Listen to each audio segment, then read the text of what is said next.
Haiku is the shortest form of poetry in the world, with roots dating back over 1,200 years.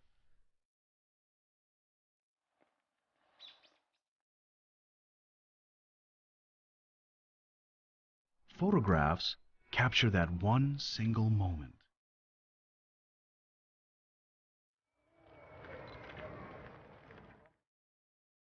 The two worlds meet to create a new form of visual literature.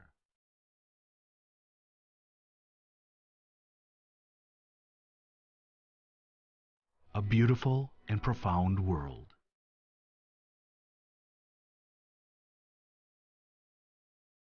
Haiku is the world's shortest form of poetry, which captures the subtleties of everyday life in just 17 sounds.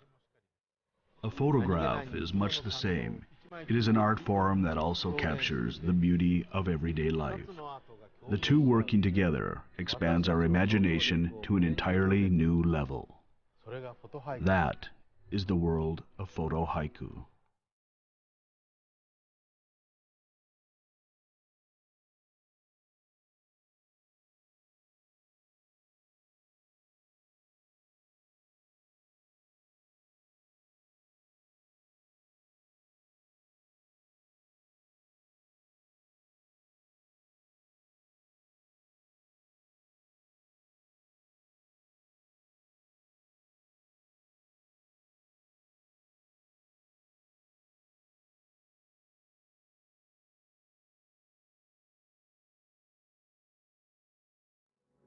Taking a dive.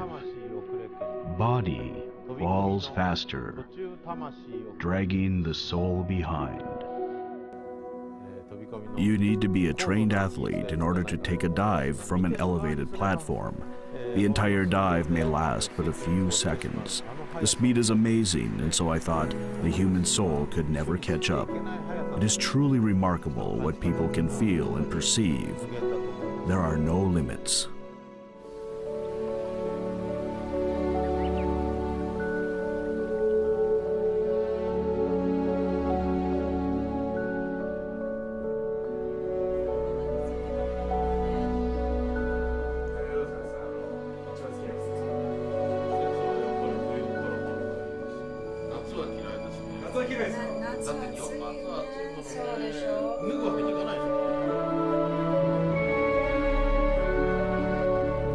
We are here today at Koishikawa Korakuen Gardens, where haiku poets often gather to read haiku poems.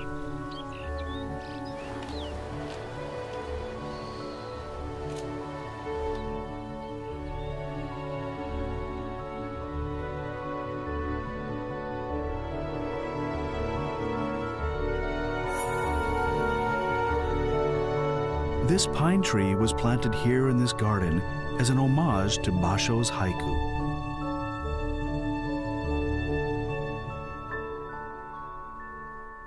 Hi, konnichiwa. Nakahara sensei, Kit, it's nice to see you again. It's nice to see you again too. Awesome. Here we are in the Koishikawa Korakuen Gardens, as you can see. It all feels very familiar. I grew up in a place like this, where I was surrounded by trees and nature.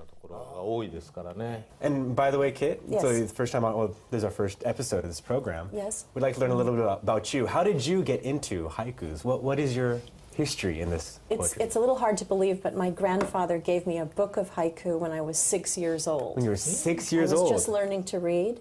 And he said, if you're going to learn to read something good.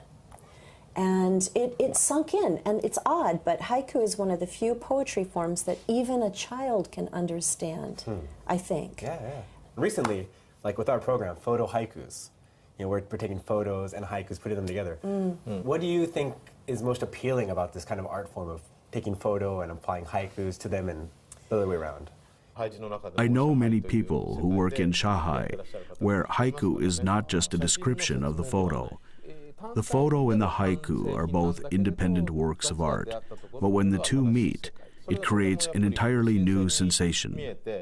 Well, it's extremely appealing because it allows people many different ways to access the artwork. Some people are visual, some people are oral, some people don't really, they're scared of poetry. So the photograph sort of invites them in to experience the total artwork. But then again, it's a photograph with writing that have to work together in some way. Not complement each other necessarily, but to add information to each element. It's actually quite tricky to do it. I don't think it's as easy as people think.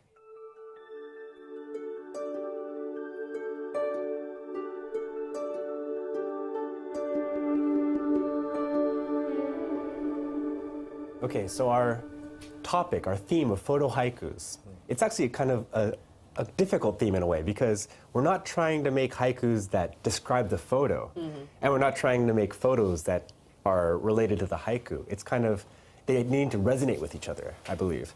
So to show that, we have an example. So I'll read the haiku right now. Crumpled handkerchief at the bottom of the garbage, her tears of yesterday. Crumpled handkerchief at the bottom of the garbage, her tears of yesterday.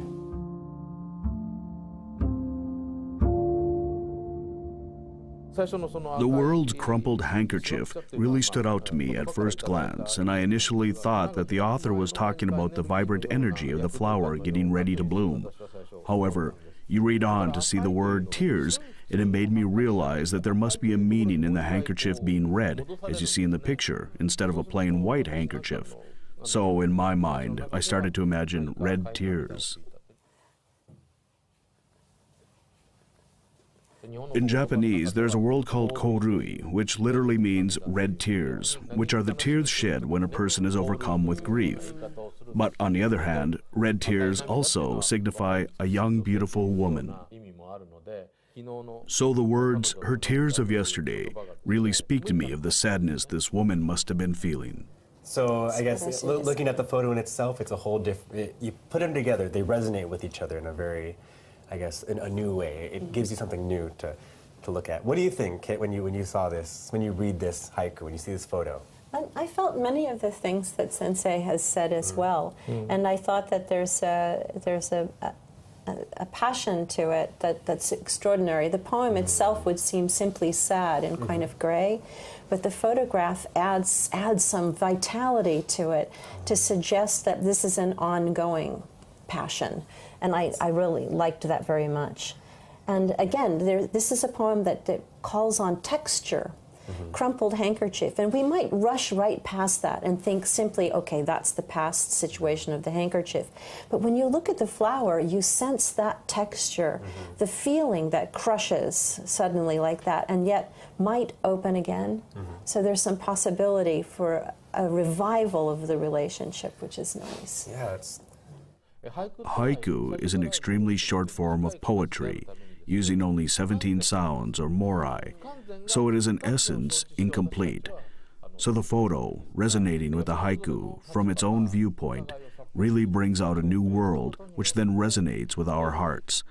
The synergy is what makes this interesting. That's the magic, the power of photo haikus. They come together, they resonate. The synergy creates something new. Yeah, I totally agree. Perfect. Yeah.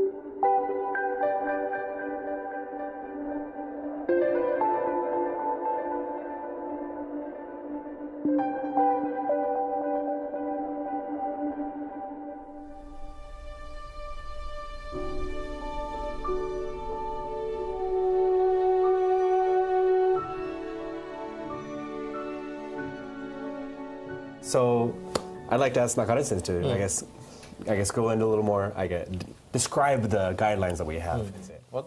As I mentioned earlier, we would like to somehow maintain the original form or rhythm of haiku. which is 17 morai divided into 3 phrases of 5, 7, and 5. This traditional form creates a certain rhythm that has been a part of the Japanese culture for a very long time. For example, the rhythm you often hear at festivals in Japan, dodongadon, is a rhythm that you don't hear in Latin America or Africa. It is a rhythm used in Bon Odori, or the Bon Festival dance, and much like the 5-7-5 rhythm and breath, it is a rhythm that the Japanese are very comfortable with. But when written in English, the same rhythm and logic may not apply, and thus I think it might be better to just have a guideline which says the haiku need only be written in 3 lines.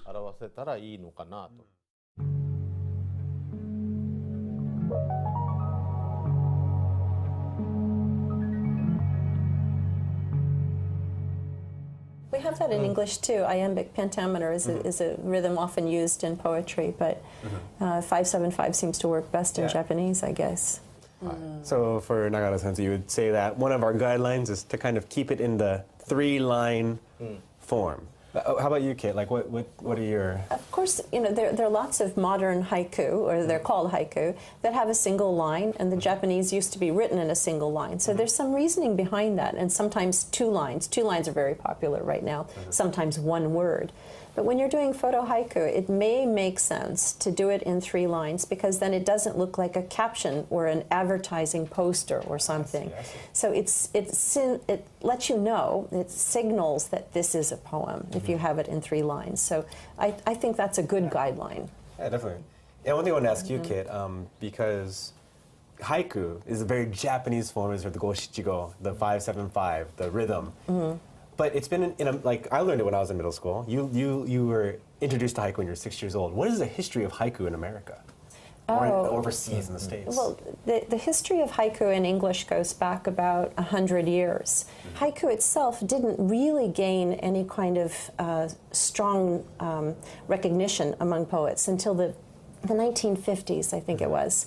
3 very serious scholars, Henderson, Blythe, and Yasuda, published important works on haiku, and these covered the history of haiku, had translations, and some of them included original works by these scholars. That just lit a fire under poets in the United States in particular, like Gary Snyder, for example. And I was like the beat movement, like I always think of Kerouac and the minimalist movement. It's very, ties into that, I guess, culture. Is that a correct? Absolutely. Okay, so I guess the biggest thing we've learned from the history of haiku in America and just haiku in general is its simplicity, and it makes it very easy to, I guess, get into. And I think that translates well into photo haikus because, for one, it's photos. Everyone takes photos. And the haiku itself is a very simple, very short medium. And putting those together, I think it makes it even more appealing, more accessible to more people around the world. And do you think the same? Everyone can take photographs. Everyone can take photos of oceans, rivers, and flowers, but each person can express it in their own individual way. You don't want to give a straight description of the photo. You want to express the emotions that surround that photo, and when you do that, each photo haiku will become a completely different expression. That's what's interesting, and that is what will give the work its individuality. The originality of the work is what interests me the most.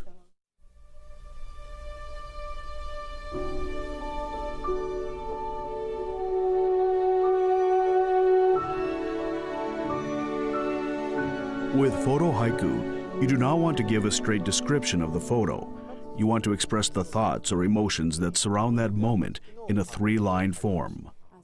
For example, you see this beautiful pine tree in front of us, but what is most important is that you do not simply describe the beautiful pine tree in your photo haiku.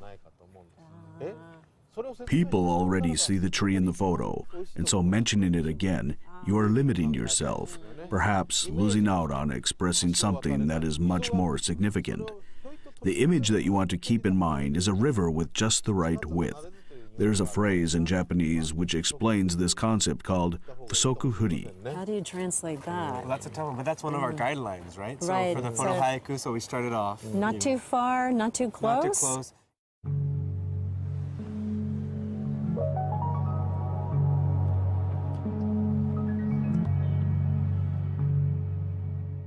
So, since we're outside in the beautiful park here, the garden, and the sky is blue, it's great weather, you know, spring is coming, I'd like to bring out a photo haiku. That is kind of, it relates to today. There's a... And we have perfect weather. Exactly. So it's beautiful. Okay, so first I'd like to get your opinion on this, Nakahara-sensei. How would you take this photo haiku? Start to fly, picturing a dream, high into the sky.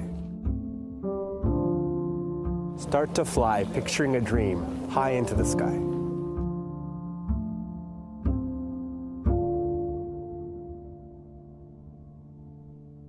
I think the haiku is more a description of the photo than not. You already see the blue sky, so I don't think you need to say it outright. Why not replace it with other words to give it a different dimension?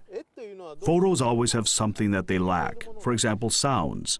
Photos do not express sounds. Would that also be, I guess, like sound, but also touch, Sure, taste? touch, taste, smell. So Yes, smell. That is another thing that a photo cannot express. Yeah, even just a onomatopoeia sound would be nice too. Yes, so let's all try to include those types of elements in our photo haiku. Okay. the deafening noise, I pretend surprise and squeezed her hand. The deafening noise, I pretend surprise and squeezed her hand.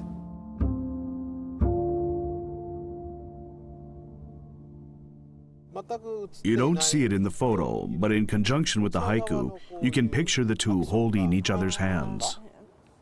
I love the pretend part. Yeah. Because everybody has to have some little trick to get somebody's attention. Yeah. And to show their passion. That's so charming. Oh, there is like I love it. Yeah. The photo all of a sudden becomes something that is more familiar. Adding an element that you don't see, you achieve a different dimension. I think this was a great example of soku-furi. The picture and haiku are not too close, but not too far apart. So always make sure to write about the emotions that surround the photo.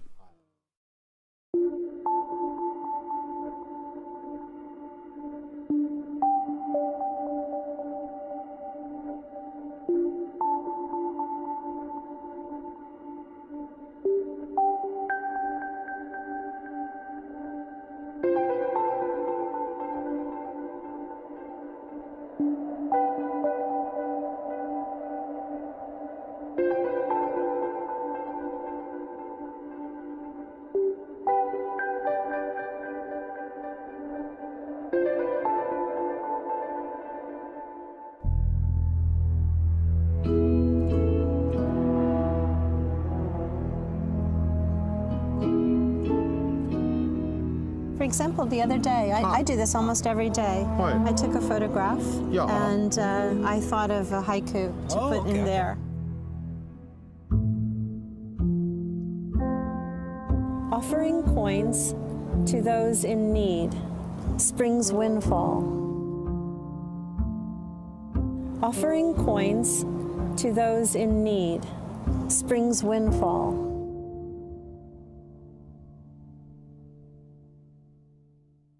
But what I'm thinking when I wrote that is that when we're walking through spring, the petals that are falling are kind of like a gift, and we are the people in need of that gift in the spring. We've gone through a long winter, and we desperately need some donation from spring. So you collect these little coins and put them in your pocket, and you can save them all through the following winter.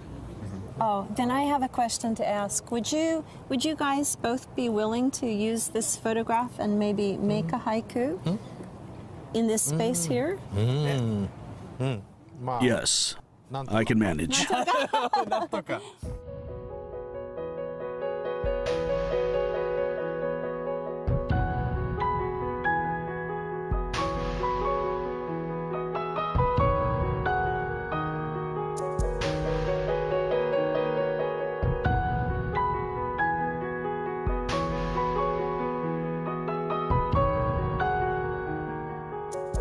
Sorry.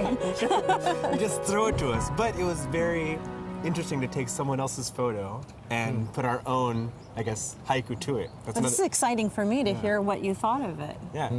Yes, it was quite an honor. So it's an honor. Okay.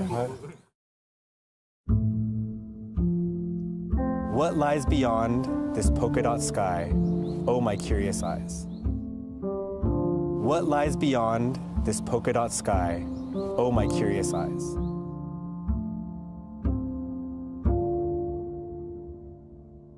Well, I think that the polka dots is lovely, and your curious eyes is another nice way of putting how you look at the world. And polka dots brings to mind some girl's spring skirt. And I'm sure that's probably how you look at the world.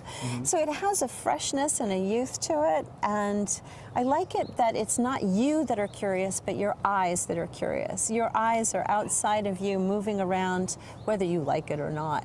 And there's something very charming about that. I think that there is quite a distance from the photo itself. He stepped outside of himself and saw the photo through two different sets of eyes, or perhaps even more. And that is something I would never have thought of doing. So just what I was thinking when I made this, so with the hand reaching down into the petals they look to me like polka dots. And although the hand is reaching down to grab to look into to have the petals fall down, I kind of took it the other way and said like the hand's reaching up into like a sky to see what's beyond. There's a little dark patch which you don't really know what's in there, but it seems like the hand's reaching into that darkness to see what's over there. And it's not because you're trying, but your eyes, it sees it and it wants to go there. So that was the state of mind that I was in when I wrote this. Well, often when something falls, you want to see where did it fall from, so you would naturally look. I think his perspective is quite impressive. These individual views are what makes photo haiku so interesting. Well then, okay, so after mine, we got to hear Mr. Nakahara. Nakahara Sensei's photo haiku. Would you like to share it with us? Quarrels, always after spring's second wind. Quarrels, always after spring's second wind.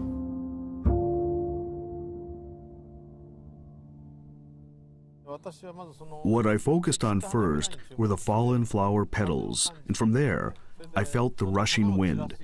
The wind to me, in this instance, symbolizes the little quarrels that married couples have. And those quarrels are what scatter the flower petals like the wind.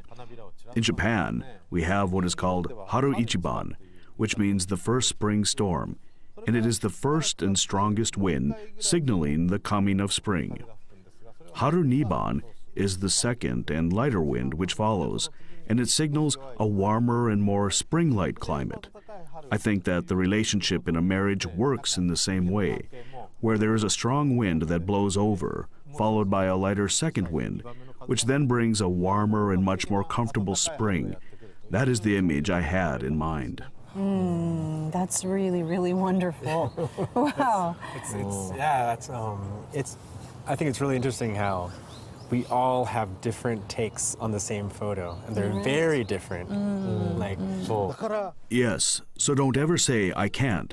Always think, I need to do this in order to bring my own perspective into this world. I think we should encourage that as much as possible, of course. I love it that in schools they require you to learn haiku, to give it a try. But when you become an adult, you have a whole different world of ideas in your mind, and you shouldn't give up then either. You get to live life every day with a different thought and with a different perspective, so it's a lot of fun.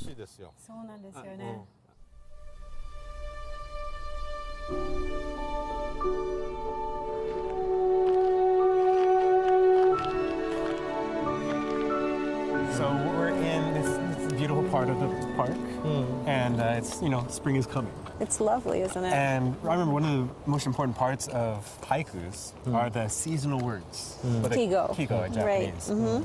But so they must also be really important in photo haikus, but how should we approach them?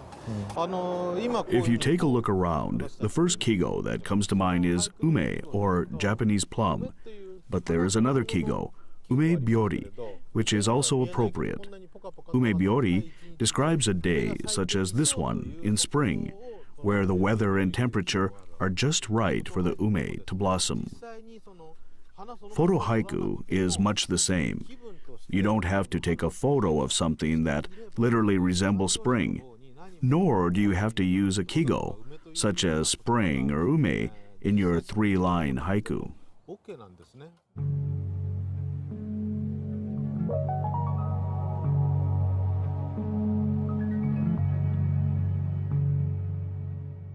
So I want to ask Nakahara Sensei, if you take out the seasonal words, the kigo, in the photo haiku, what's the difference? What changes in the work? If you include a kigo in your photo haiku, there is a lot that you can describe about that season. For example, the temperature or weather. So by using the kigo, it will free up space for you to use words to describe other things. I think the most important aspect about the kigo is that you can easily relate to it. So Nakahara Sensei, I didn't really include a certain seasonal word or kigo in my three-line haiku. So when you look at that, did I need to add a kigo in my haiku to make it better?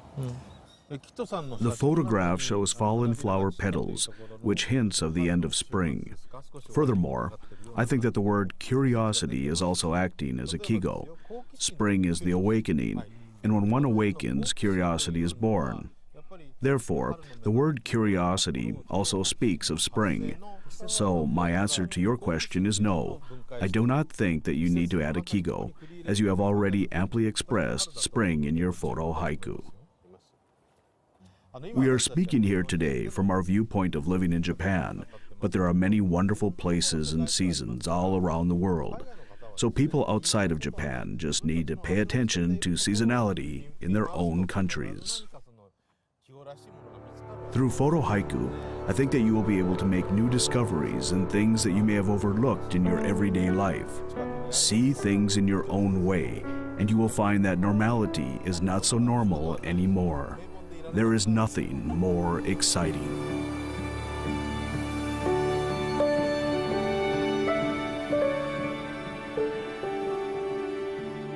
Thank you all for watching Haiku Masters. Please stay connected by submitting your photo haiku through our website. You may be our next haiku master.